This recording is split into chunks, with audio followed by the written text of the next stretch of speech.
Hey guys, welcome back to Zoom University. We are going to be reading our next Magic Treehouse book today, Good Morning Gorillas, and this is number 26. So Jack and Annie are on their new set of adventures. All right, last week we read Stage Fright on a Summer's Night, and Jack and Annie learned how to turn daytime into night in the play. So I'm going to read our prologue to start and review some of the tasks that Jack and Annie have been assigned before and remind us of the tasks that they have been given to help save Camelot this time. All right, here we go. One summer day in Frog Creek, Pennsylvania, a mysterious treehouse appeared in the woods. 8-year-old Jack and his 7-year-old sister Annie climbed into the treehouse. They found that it was filled with books.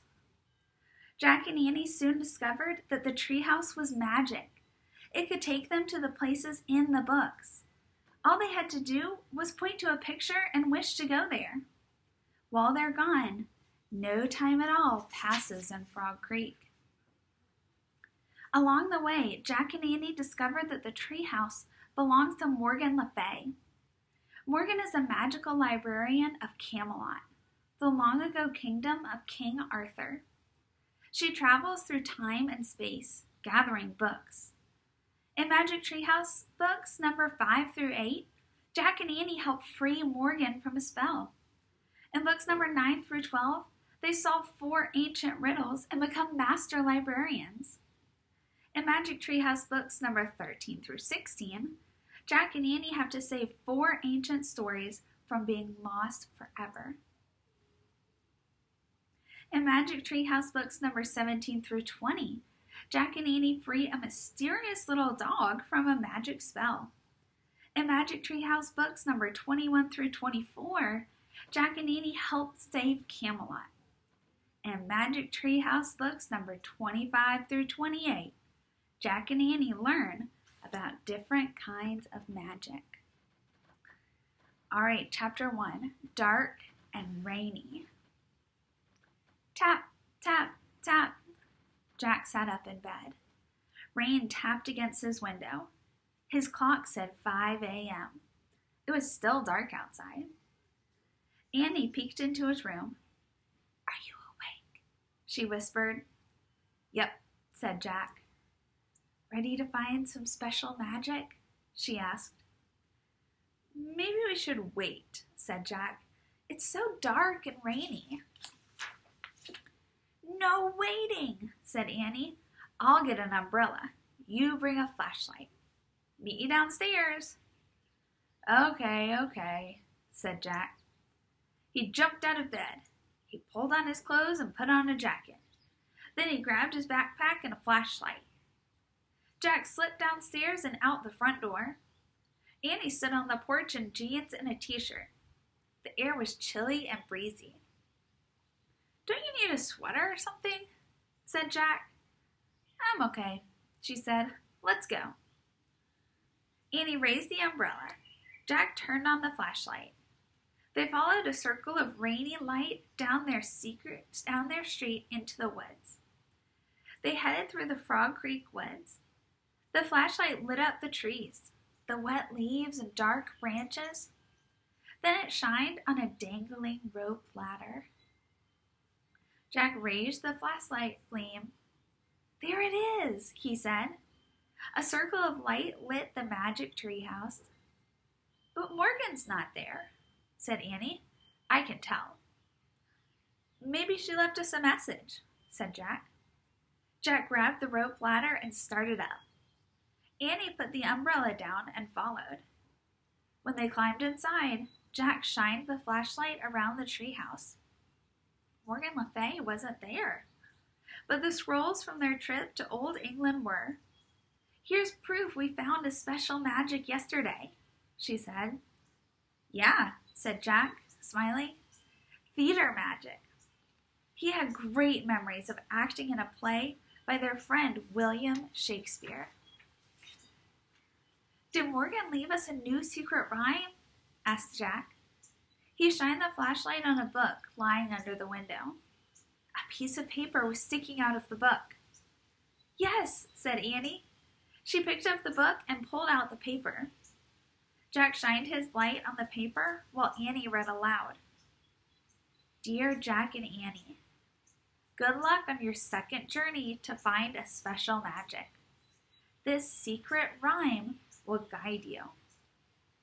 To find a special kind of magic in worlds so far apart, speak a special language to talk with your hands and heart. Thank you, Morgan. What kind of language does she mean? Jack asked. I guess we'll find out, said Annie. Where are we going? Jack shined the flashlight on the cover of the book. It showed huge trees, partly hidden by mist. The title was An African Rainforest. Rainforest, said Jack. Good thing we brought our umbrella and flashlight. Remember the rain in the Amazon rainforest? Remember how dark it was under the treetops? Yeah, said Annie. Remember the spiders and scary ants? Well, Jack said, not all rainforests have the same bugs. Remember the river snakes, said Annie, and the crocodiles? Well, said Jack, not all rainforests have big rivers. There are different kinds of rainforests, you know. Right, said Annie. She pointed to the cover of the book. I wish we could go there. The wind started to blow. Oh, remember the jaguar, said Annie, and the vampire bats. Wait, said Jack. But it was too late. The wind was blowing harder. The treehouse started to spin. It spun faster and faster, and then everything was still. Absolutely still. All right, chapter 2, Cloud Forest. Jack opened his eyes. I can't tell what kind of rainforest this is, said Annie. She stared out the window. Jack looked out too. It seemed to be daytime, but he couldn't see much of anything. The quiet forest was covered with fog. Jack opened their research book and read, The misty rainforest in the mountains of Central Africa is called a cloud forest.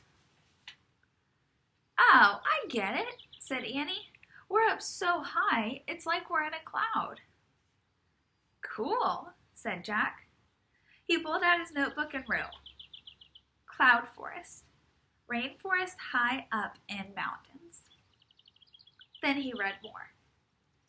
The African cloud forest is home to many animals, including elephants, water buffaloes, black leopards. Jack looked up. Black leopards, he said.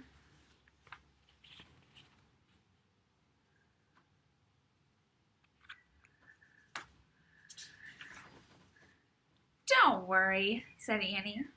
Jack cleared his throat and kept reading. Antelopes, wild hogs, and gorillas. Gorillas, said Annie. Don't worry, said Jack. I'm not worried. I love gorillas, said Annie. They're totally great. I don't know about that, said Jack. He pictured huge apes pounding their chests. I like to study them, though. Write down their habits and behavior, just like a real scientist. Whatever, said Annie. Let's just go. This'll be a fun adventure. She took off down the ladder. Jack threw his notebook, the research book, and the flashlight into his pack. He hooked the umbrella over his arm. Then he followed Annie. When they stepped onto the ground, Jack could see better. The fog had turned into a fine mist. Jack and Annie started through the cloud forest. They walked around huge trees draped with moss. They pushed past tall shrubs and leafy plants. Wow, look at that tree, said Annie. She pointed to a fat tree. It had wide lower limbs padded with thick cushions of moss. It looks like a piece of furniture, said Annie, like an armchair. Yeah, said Jack. I'd better draw it. He put the umbrella on the ground. He pulled the flashlight out of his pack and put it next to the umbrella. Then he took out his notebook and pencil. As Annie walked ahead, Jack started to draw a simple picture of the fat tree. Hey, Jack, Annie called in a whispery voice. Come here, quick. Jack grabbed his pack. He moved around the tree and caught up with Annie. Listen, she said. Jack heard branches snap. Crack! A leopard? He wondered. Crack! Crack! Jack nervously looked around the forest. Maybe we should go back up to the tree house, he said. We could read a little more and learn a little more. Annie didn't answer. Jack turned to her.